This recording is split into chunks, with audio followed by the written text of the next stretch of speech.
Hello everyone, how to totes back with another new video, and in this video I'm going to tell you how to get OZON shopping application in your device.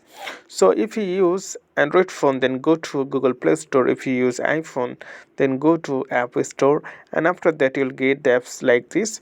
You have to search on the search box and type OZON, and you can see the rating of the app 4.6 out of 5. When you get any app, the app is more than 4, we consider that the app is really good. And you can see 3 million plus reviews. It means 3 million plus people already write something about this app. So you can see the size of the app only 52 megabyte, and good thing is 50 million plus people already use this app, the user.